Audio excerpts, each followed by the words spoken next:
Welcome to another episode of Tales from a Professional Nerd. I am Bryan CP Steele, and I'll be your nerd today. Before we get into the week of Bryan, I want to go ahead and point out, I'm sure someone probably will, of my dozens of subscribers, hundreds at this point, that I am wearing. I've been doing, my sponsor, Armor Class 10 apparel. There was a miscommunication, and I did not get a new shipment of t-shirts for the next handful of shows. Hopefully that will be rectified by next week.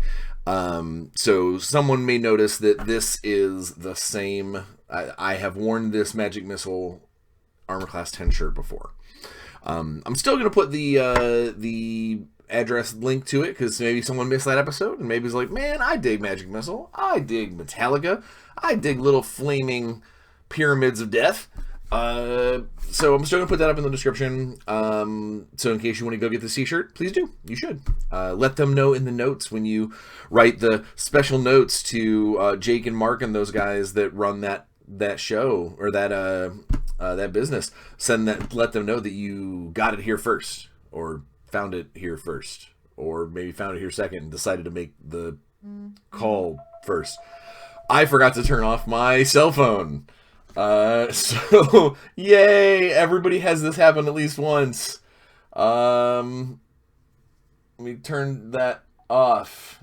Which is actually, it's a perfect lead in to the week in Bryan. So, let's see. The week in Bryan. It has been one hell of a week. A lot of good time with my kids. They're back to school. Natalie started a new job, which is what that text message was all about. I got to run and go get her in a little while from her first full shift at the new gig.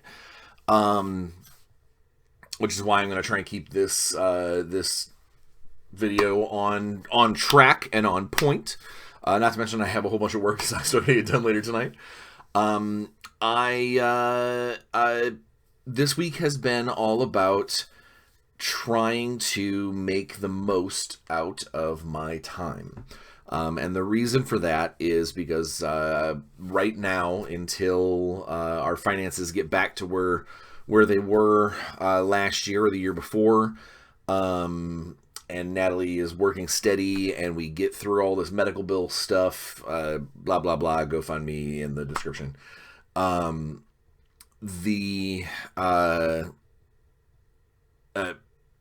a one-car household, and what that means is that I am at the mercy of everybody else's schedule when I am going to do this and going to do that and come back here and get my work done. And so it's made for kind of a hectic week. We'll eventually get into the rhythm, obviously, but that's sort of where the topic for today came from, is because I have had to juggle. I always call it juggling chainsaws. I've had to do some pretty big chainsaw juggling this week to make sure that Natalie gets to her various training places on time, the kids get to where they need to get going on time. My mother-in-law has been very gracious in taking my stepdaughter for a couple of days to kind of help keep one less trip that I have to take over to the west side of town in the middle of the day to pick her up from school. It's a lot. Now, luckily for me, I am not swamped with work. I'm still doing pretty much, I think from here on out, it's going to be pretty regular business to say that my Dungeon in a Box work is ongoing. Whether I'm editing something or if I'm getting ready to do something new or prepping for something, it's a pretty steady gig. David, the gentleman who owns the company, seems to like my work. I love working with him and for that program. So we'll just basically say that more often than not, I'm probably working on something for Dungeon in a Box. And so this week I'm finishing up on the final edits on something. Something big and something awesome, but it's a lot of editing, a lot of tweaking, a lot of making sure that the high concepts match to where they're supposed to be. It's a real icing on the cake kind of adventure, and it's, I won't lie, it's been real tough to hit that right tone, that right balance. But I've also, because gotta pay them bills, I have been doing a lot of commission painting. I finished up on the Ghost of Saltmarsh commission, sent those off to that customer, and hopefully he enjoys them. Started a new big commission of some Dust 1947 figures, specifically the Cthulhu Mythos figures. This is definitely going to scratch an itch for me. I think next week I'll probably do a hobby episode to show off some of those models. Do a hobby rig episode. It's because I love Dust 1947. Currently, I play the Russians, and when the Martian Vril come out, I'll be doing a pretty heavy shift over into the Vril. But the Mythos faction, the Cthulhu faction, the great old ones that have awoken, and their various cultists, have always attracted me. Like I've always kind of seen them in the corner, like, man, those are cool. And my client has a pretty decent sized Mythos army that he needs painted for Adepticon. So, bam, best of both worlds. I get a commission and some solid paychecks, and he gets a fully painted Mythos army for Adepticon. And I get to paint some Mythos models because, itch, scratch, scratch, scratch. I need to get them. And then on top of all of this, I got to, so there's a beholder figure, a miniature for the Wizkids pre-painted stuff that is amazing. It's a great kit. It comes with several of its eye stalks can pop off, and you can replace it with ones that have like rays shooting out of them and that kind of stuff. So my local store that I've talked about quite. All right, let's try that again in English. Reload. My local store, Tier 1 Games, which I've mentioned before, awesome game store, by the way. The management has just recently taken a little bit of a shift, and the current manager apparently has a friend that lives out on the East Coast that runs a bunch of D&D and loves to have basically, he has like threat models. He has models that are, could it be part of the adventure? Could it be an encounter you're going to see? Maybe it's nothing. And he like puts them out in front of his game screen to sort of taunt his players of, oh, this could happen. Be ready. It might not happen. Oh, it didn't happen. Oh, guess what happened? So he's got these figures, and he wants some of them to be really well, like very well painted. Not to, kind of toot my own horn or anything, but I do a pretty good job. And this local store owner had heard me through my other commissions that I've done for other people at the store, and he went to my website and he saw some of the other stuff that I've done, and I've won the last couple of painting competitions there at the store. And he was like, hey, if I buy one of these Beholder kits, would you mind painting it, and then we'll ship it out to my friend? And I was like, yeah, sure, that's great. Here's the details. I loved it. I loved the kit. I loved the process for being such kind of an easy critter. Like if you really think, when it comes down to it, there's a decent amount of detail, but like, it's not like doing an adventurer who has like wands and staves and swords and a mask and a backpack, and it's a lot of scales, it's a lot of horny protrusions, and it's got all these eye stalks, which was awesome. It was fun to do that, but it also had one feature that I never realized before, having looked at the model several times. So its primary eye is recessed into the into the body. It's cut back, probably eighth of an inch maybe. And I always just thought it was that was how it was, because it's a big grizzly eyeball. But it's 3D cut. Like, the pupil is actually an indent is a slit, like a slit in the eye, cut in the eye. The kit, excuse me, comes with a clear plastic, like, ocular lens, like, that goes over. It fits into the socket around the eye. So if you polish it up, I just used a cotton swab and some alcohol. If you polish it up, and then I used whatchamacallit, gloss fingernail polish over the front to make it shine.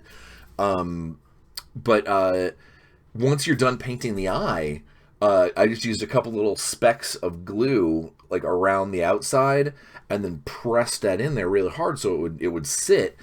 It has a legitimate 3-dimensional like clear bubble eye.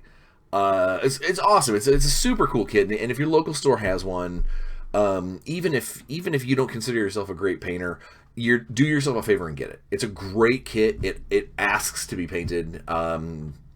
Just also do yourself a favor and make sure that the eye stalks that come out, if you want to replace them with any of the lasery bits, that you glue them in, because they're snap tight, but they're not snap super tight, if that makes any sense.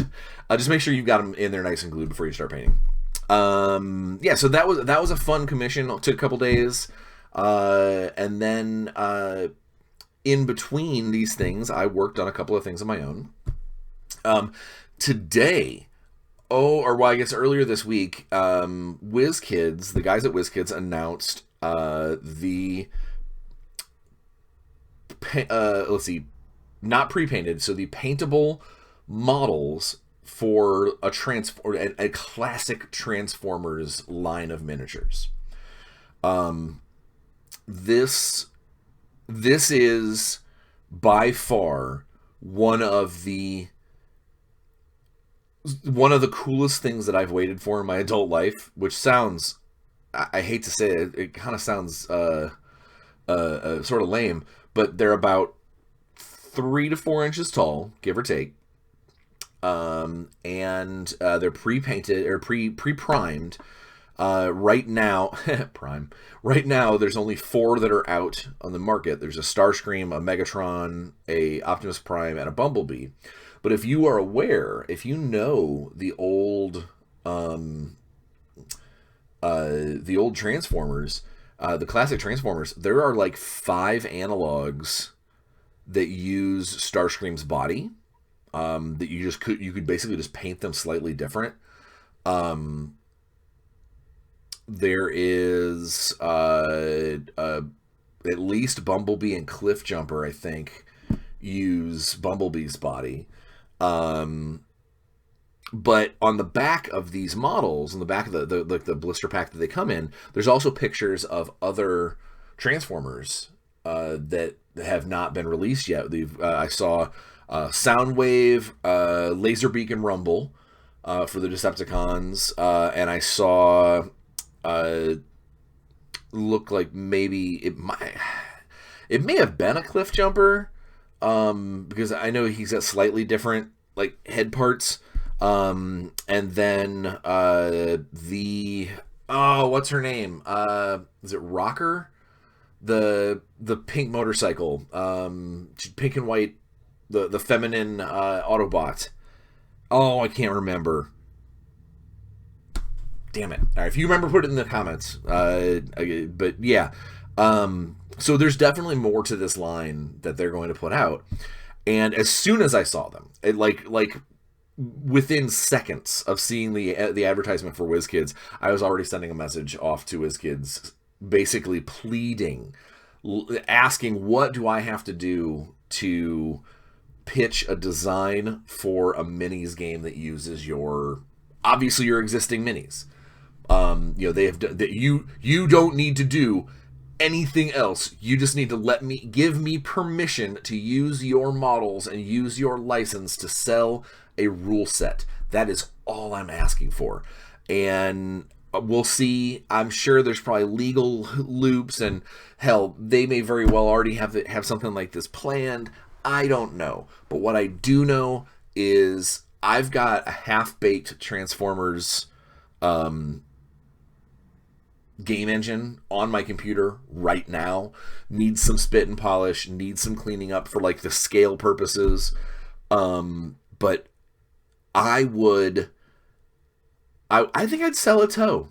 I think that if Justin Zoran, the one of the leads over at Wizkids, came forward and was like, "All right, we'll give you the Transformers game. You can be lead on this project, but you gotta cut off your little toe."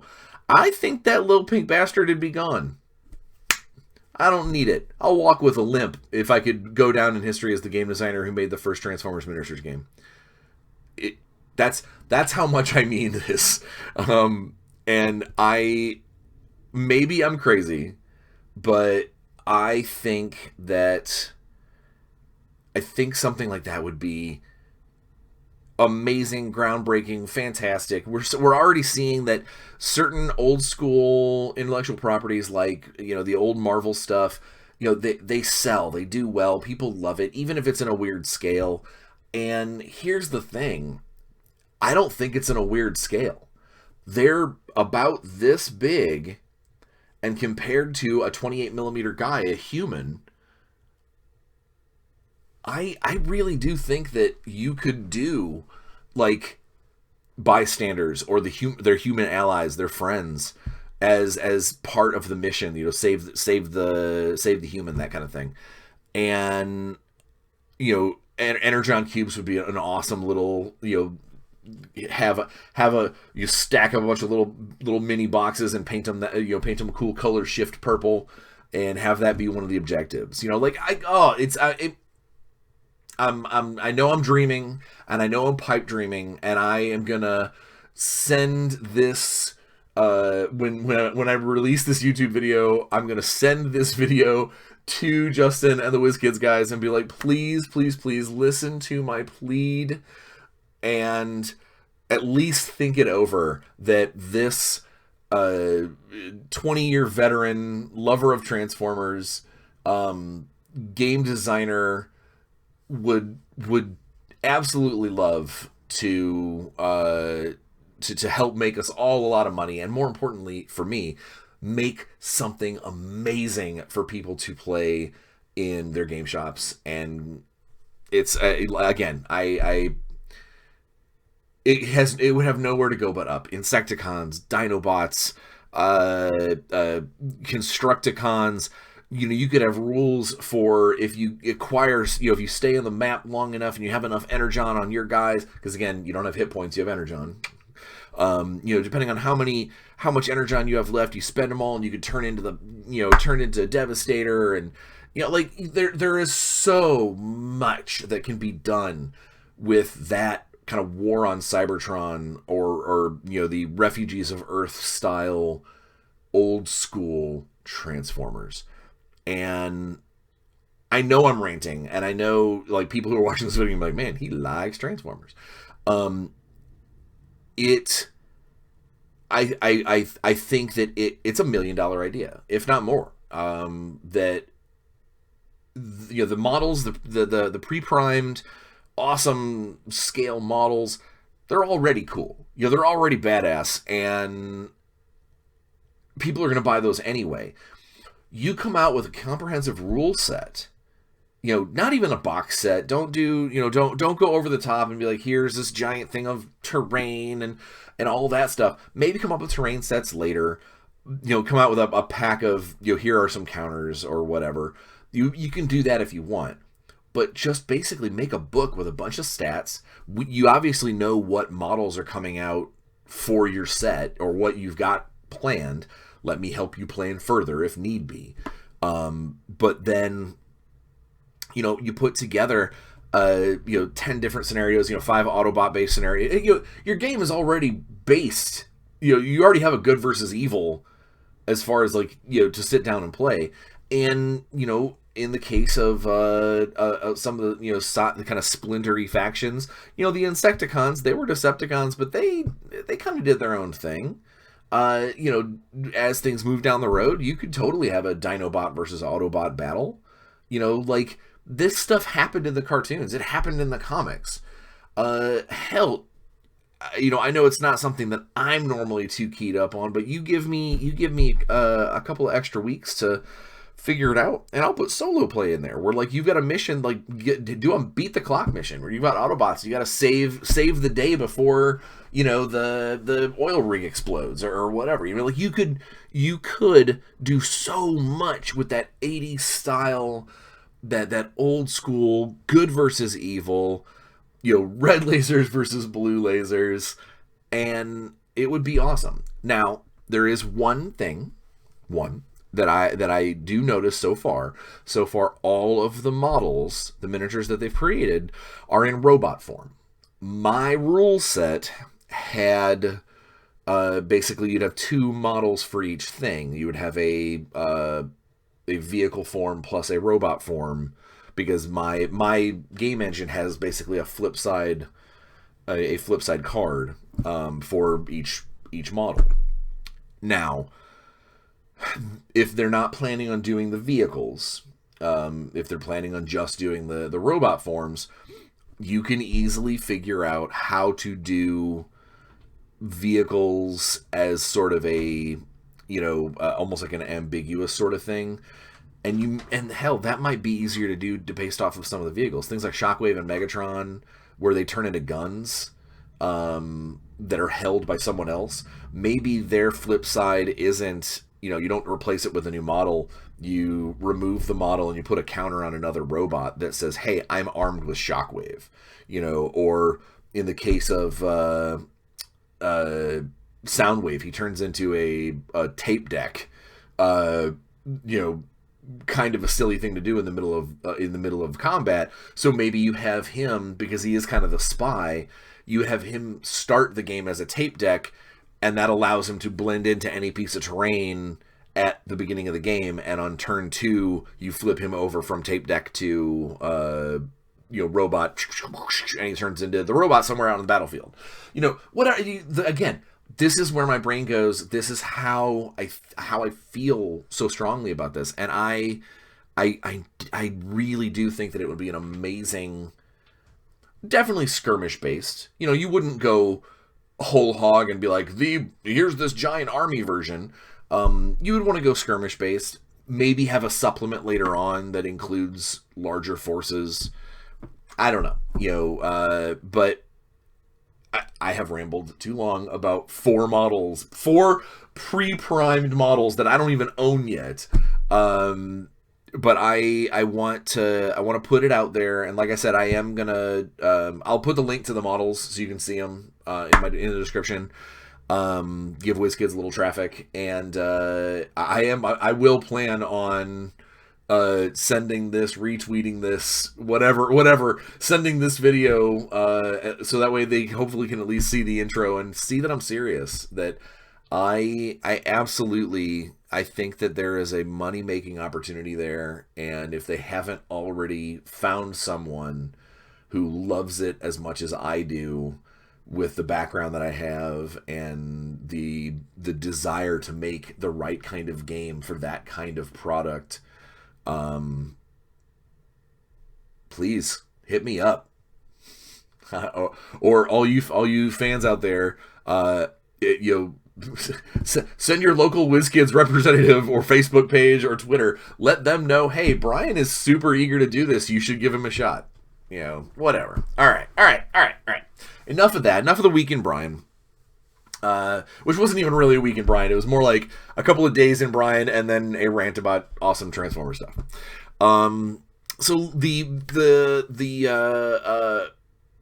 topic for today, finding a balance.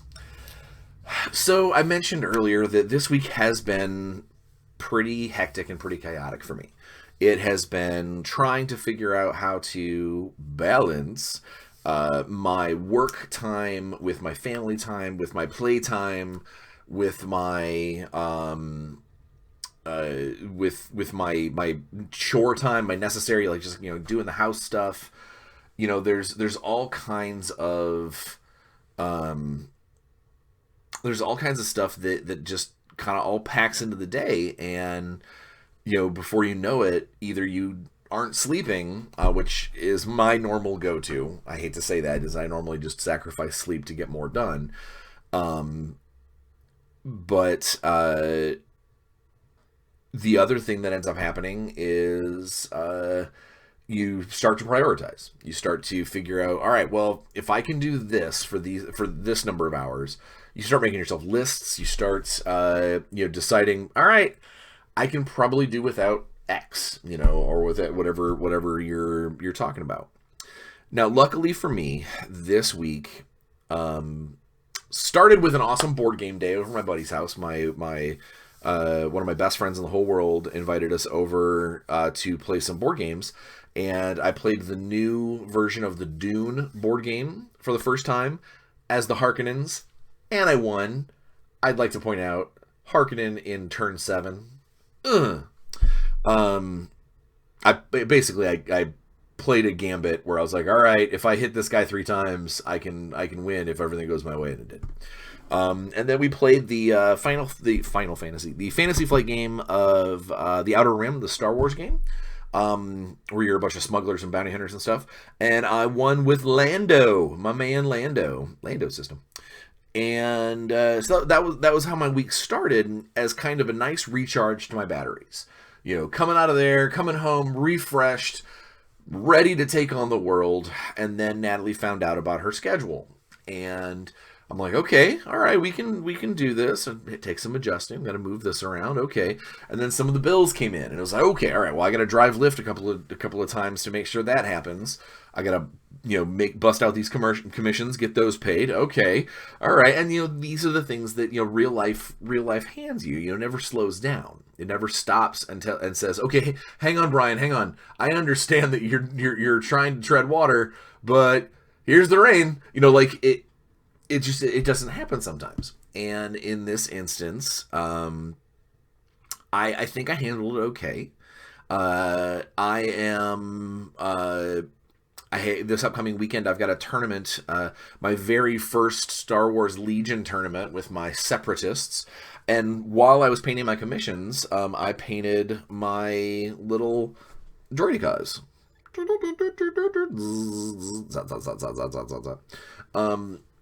Again, they're not it's not what I would consider to be an award-winning paint job. They're not super sloppy, but there's only a couple of tones, a couple of shifts up, a little bit of highlight here and there, but not anything that's like, when someone's going to look at them and go, damn, they're not going to freak out about them. They're going to go, hey, your guys are painted, and that's cool. I don't think I'm going to have time to paint my B1s, my regular little Roger robots. But it's not a requirement at that particular tournament. I just really like having nice looking stuff. It also normally drums up some business for me if someone's like, hey, who painted your stuff? Well, I did, and I do commissions. So I got some of that done. But again, I'm also having to do this editing on the Dungeon in a Box stuff and do the commission work and all this real life stuff. So you've got to, as the topic of the day is, you got to find that right balance. Sometimes you don't have much of a choice. You something gets handed to you, and it's like, all right, this is what I got to do. there we go. I'm good. And there is other times where you either you think you're done with something, you think that it's a done deal, and it comes right, boomerangs back at you, and you're like, oh, yeah, all right, well, hell, I took it off the priority list, but let's add it back in there. Got to get working at it again. And there's other times where things get askew because of scheduling. So, this Saturday is supposed to be the session number 3 in the family D&D game, which I'm so excited about. I love playing with the family, and it is a super laid back, We fought some goblins. We questioned some goblins. We're off to find the hag that's summoning undead. And then when they find the hag, spoilers. When they find the hag, they find out that the hag is sacrificing these guys to a dragon who lives in the mountains on the other side of the town. Insert quest. It's not deep. it's not like, a big switcheroo and I'm going to O. Henry them at the end. No, the dragon's going to be evil and they're going to go there and they're going to be like, oh man, the dragon, is, threatening to put together this horrible army and raise the town. All right, we got to save the day. But what ended up happening was when Natalie took this new gig, she's got to work on Saturday. And right smack dab in the middle of the middle of when the game's supposed to play. And with a game that is only 4 players, because it's just my 2 kids, my brother from another mother, David, and my wife, losing 25% of your force and 50% of your parenting power at the table, it makes thinking about running that session a little daunting. So we were like, all right, well, what are we going to do? Can we run on Sunday? No, Sunday's already filled with, other stuff. Well, okay, hey, how about Monday night after school? Instead of running a 5-hour session, we'll only run 3.5 hours. The kids still get dinner. We'll still, we'll still be able to do all the things that we're going to do. But instead of, watching a bunch of TV or, playing a board game like we normally do on Monday night, we're going to play a couple hours of D&D instead. Still family fun night. Still on par, on track with that kind of stuff. So get a hold of David, say, hey, is it cool if we do this shift? Is it, hopefully you don't have to work, that kind of thing. And everybody seems to be on board. So, seemingly everything is good there. Everything has found, it's not the same balance, but it's back in line with the rest of the rhythm of the day. I got an email earlier this week from the gents that run GaryCon, basically stating that my schedule should be, or my events should be in the schedule. Like, my events are okayed, but they should be in the schedule soon, so I'll know when they're going to run. Which that is my cue that says, man, all right, I only have 3 months before GaryCon. So I started to put together the player packets for GaryCon. Anybody who's been in a game with me that is a one-shot, they know that I put together these character folders that has like a picture of your character, which I won't lie, they are pilfered images. I find them online. I do my best if I announce anything like this on social media. I try to give the artist credit if I can, but I make sure that I take them all from public locations, so I'm not like legitimately stealing someone's artwork, but I'm using it to basically, at a glance, someone can say, oh, that's my character. Oh, that's me. And inside, I make sure that they've got, their various character, their character sheet, if there's going to be a special prop that you might have, or a letter you received, or here's a list of your opinions about the other characters in the party. There's all that kind of stuff that I try to put together with these, and I would say it takes me about, depending on the intensity of the character, maybe an hour and a half to put together an NPC, or rather a PC style character for one of my games. So I mean, it's work, and it's stuff that you gotta find time to do. Because if you think about it, if I'm gonna do a 5-player game, so if it's an event that's got 5 seats, I'm probably gonna make at least 6, hopefully 7 player characters for that event, so that way the players, when they show up, because since it's a convention style game, you don't know who's going to sit down and play with you, and they don't get a chance to know ahead of time. So that way they have a slight a bit of variation Oh, I hate playing combat characters. Do you have somebody who's a sneak thief? Or do you have a mage? Or do you have, I don't want to play a dude, I want to play a girl. Whatever the case may be, I try to mix it up as much as I can within the confines of the game itself and that particular session. I also do my best, barring certain circumstances, to not use the same character more than once. And I have a very weird, not superstition, but a very weird thing about that is, unless I want one of my story arcs to be a continuation or for it to be linked to another, I don't want those player characters to cross-pollinate, because what if in the sheer possibility, just the off chance that someone sits down at a table with someone playing a character that they played in a different event, maybe the year before, or a different convention, suddenly that they know the secrets of that character, they know, what they're capable of, or they could spend part of the game being like, oh man, I remember when I did that with your character, and it could end up being a contest of who can play that person better. And that's not okay. I want each of these characters to be a fun thing for you to remember from here on out. Which is why I do these character packets, because the character packets are for my players to take home afterwards. It's less for me to also to bring back in my luggage and whatnot. But it's something for them to remember, something that they can go back to their various their various games and say, hey, here's basically a ready-made NPC if they need it. Or maybe they'll want to bring that character back to their home game and say, hey, is there any way, I played this guy this weekend and he's super cool, he fits our level, is there any way that I can move him into our game? That's up to the player, that's up to their home DM or whatever, and I dig it. I like to think of it as a role-playing prize. You played the character, you get to bring this guy home and hopefully have him be part of your world, just like you were for a short amount of time, for a handful of hours, part of mine.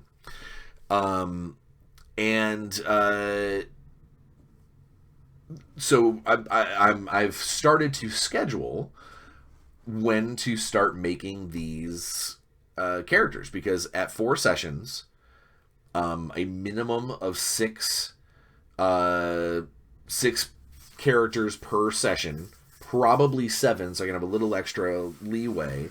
You're looking at about 10 hours, 10 and a half hours prep per session at 4 sessions.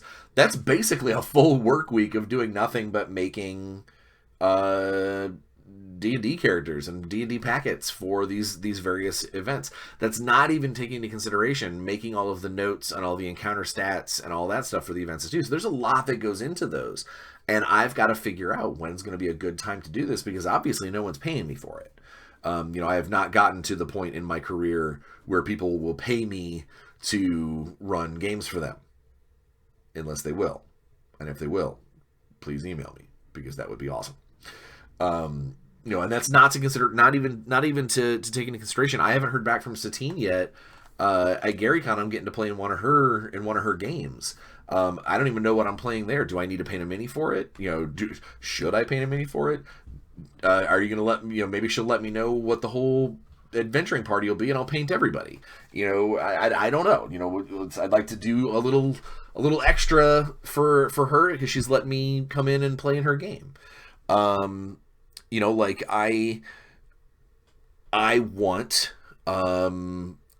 to know what all I need to do over the next couple of months, between work and commissions and driving and kids and wife and all these things. I want to make sure that I've got all that stuff lined up as properly as possible, because if I get hit with a weird surprise, or somebody gets sick, or one of my, I've got 2 companies that keep me on retainer to do cool stuff for them, Big Child Creatives and Crafty Games. Just recently, Crafty I have been given the okay to start talking about some stuff on their Facebook page and their Twitter if I can figure out how to make their Twitter work.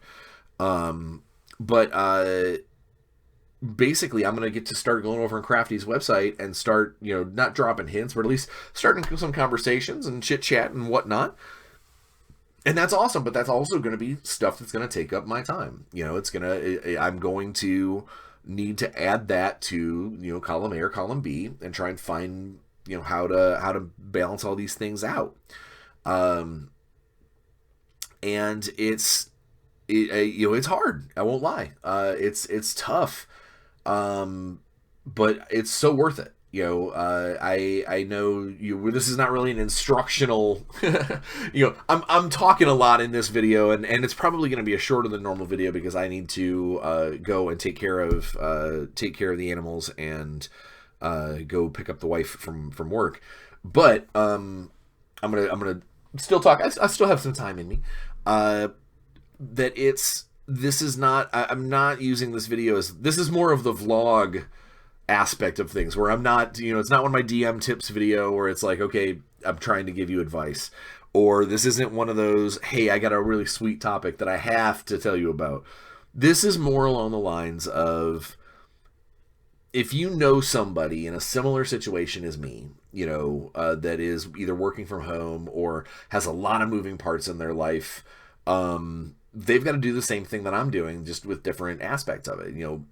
Life is, if it's going to work, it's about finding a balance between stuff for yourself, stuff for others, necessities, wants. There's different columns of things that you need to get done, things you have to get done, things you would just like to get done, stuff that it would be nice if it got done. How much attention are you paying to your loved ones? There once was a time where I wrote for a company that required, on average, 75,000 words a month, and that seems like a lot because it is. That's a really hefty workload, especially if you're not getting paid all that terribly well to do it. Is it doable? Sure. Is it sustainable? Sure. But it does mean that you are probably going to be working several long days. There might be certain days when you start getting close to the end of a project that you're like, all right, it's going to be a 10-hour day because I got to get those words in. And at that time in my life, that if things happened and I got to the end of a project and I wasn't, like this, my free time was dwindling and, okay, it's looking like I still got a lot of work left, I ended up reprioritizing everything into work time. And at the time, my significant other called that persona that Bryan became as Deadline Dick. Like Richard, but shorter. And when transformed into Deadline Dick, I was very likely to snap at people that were asking me common questions. I was very likely to abuse myself in the way of drinking way too much caffeinated soda every day. We're talking like 2 liters daily. Food was often, as long as it came in something that was self-contained and I could work at the same time, like a bag of chips, that could be lunch. There's a reason why I know I'm out of shape. I'm trying to get, I'm starting to get better about what I'm eating, and eventually I'll start getting back to the gym and hopefully shed some of this weight. But there's a reason why I packed it on. There were 6 years that I worked for a company that I could not find the balance that I needed. And in an effort to make my wage, because of the constant fear of being replaced, the constant fear, the terror of I'm not going to be good enough and I'm going to get fired, that very American view of, oh God, I'm replaceable, made it so no matter what, work was, if the project wasn't quite done, work was the priority. Period. End of statement. And I won't lie. I sacrificed a lot of personal. There was a lot of relationships that dwindled during that time. There were a lot of instances where I had, stuff that was a regular occurring thing that I wish to this day could be, kind of traditions that got halted during that time. And then toward the end of that time, my son came, and my son came into the world. And when he did, I got the most direct slap to the face of, hey, your priorities are boned. You need to fix them. And it didn't come from my wife, and it didn't come from work, and it didn't come from, obviously the child, because that would have been creepy. Train spotting moment. Daddy, fix some things. It came from the fact that I delivered a book that was hot garbage. And I freely admit it is my worst product. I'm not going to say what it is, because in case there's somebody out there that's like, I really like that product. I phoned it in. I did everything I could to make word count, all of the tricks of the trade. If it's a table, make it have extra columns. If it was a stat block, guess what? They got an extra power that maybe they didn't need, but it would take up a bunch of space.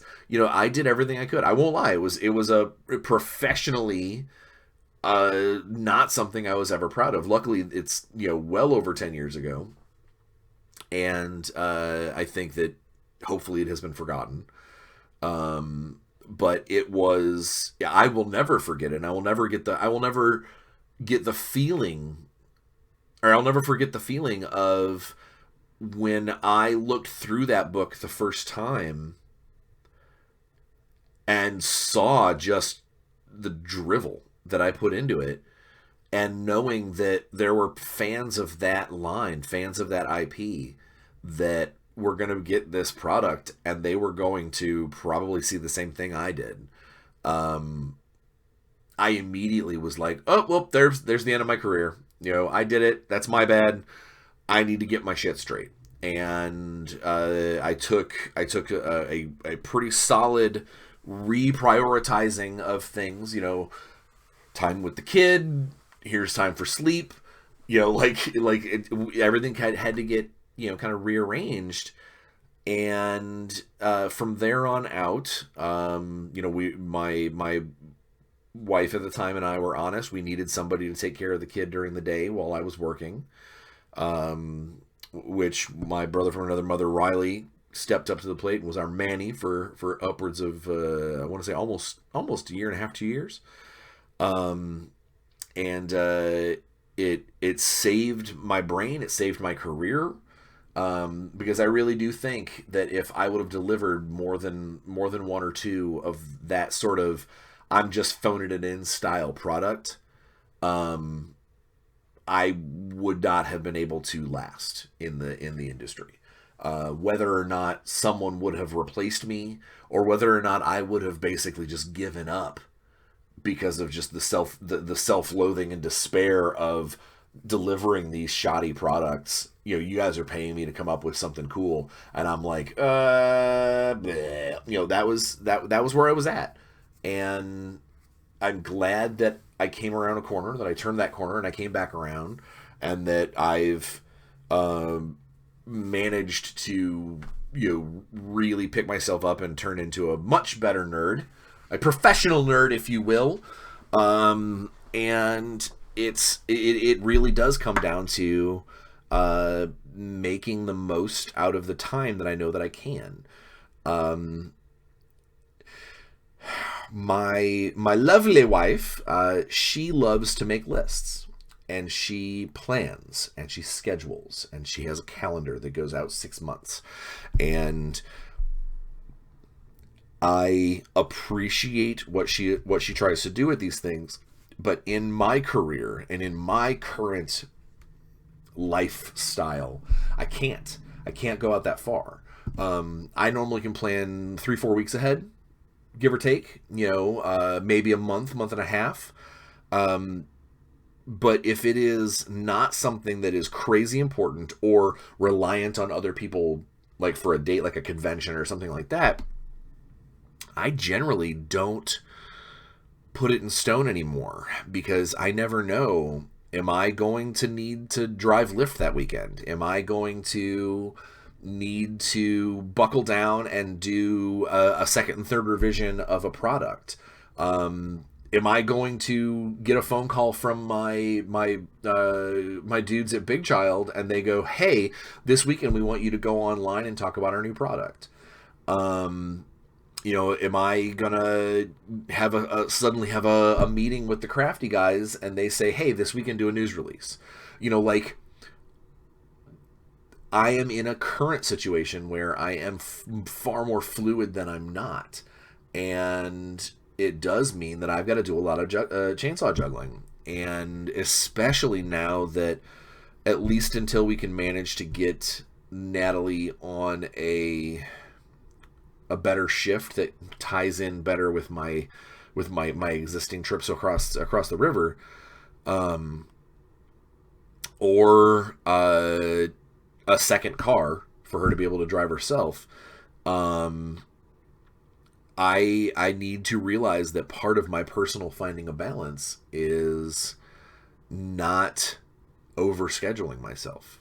And it kind of sucks, because I've got several role-playing games that I should be running. I've got a couple that I play in that whenever we get on our Facebook groups and be like, "Hey, when can everybody play? Here are the dates." A lot of times it's like, here's my date that I can. This is the day that I'm able.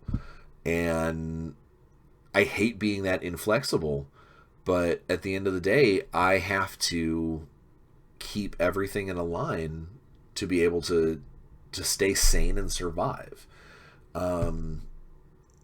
Because for better or for worse, my life as a professional nerd is where I'm at.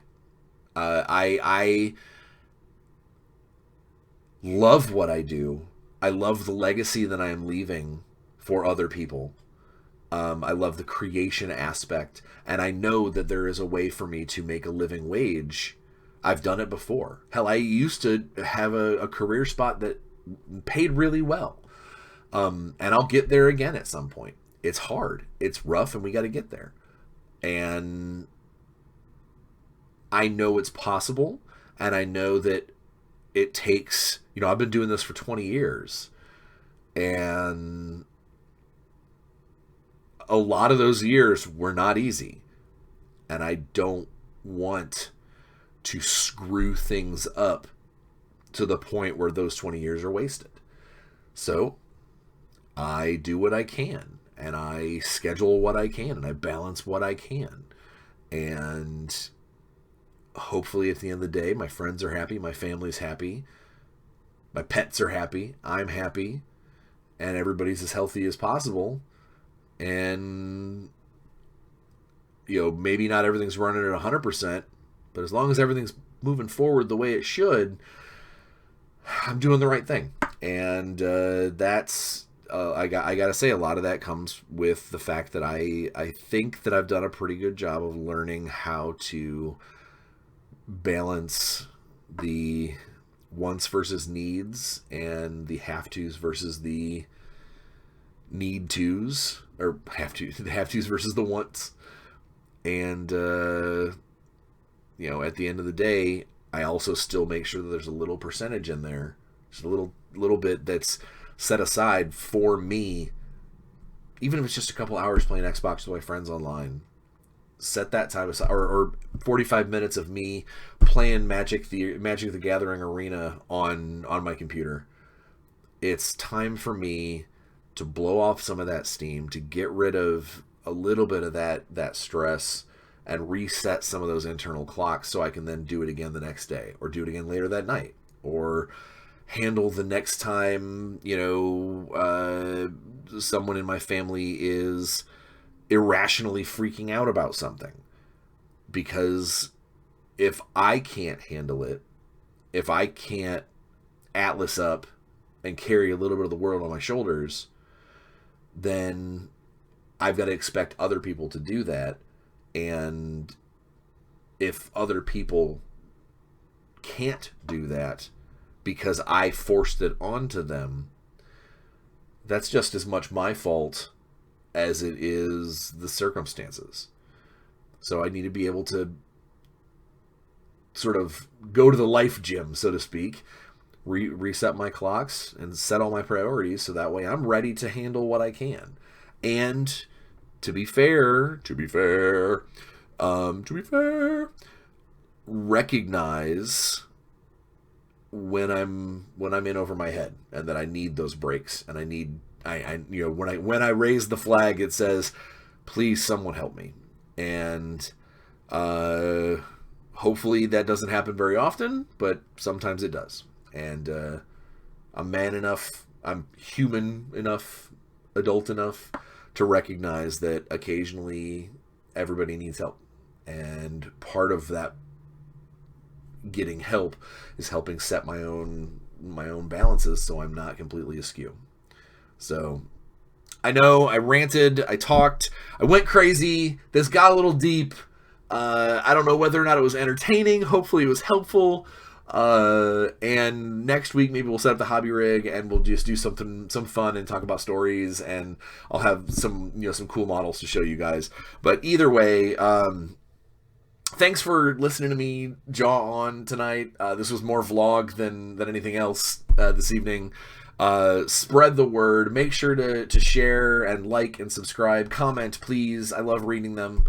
But definitely like and share. And if you have an opportunity to put this in front of Wizkids' face about the Transformers things, please do, because I am super serious even about the toe. But above all other things that you might do, I want you to make sure that you take some time for yourself, go out there, have fun, and play some games. We'll see you next week.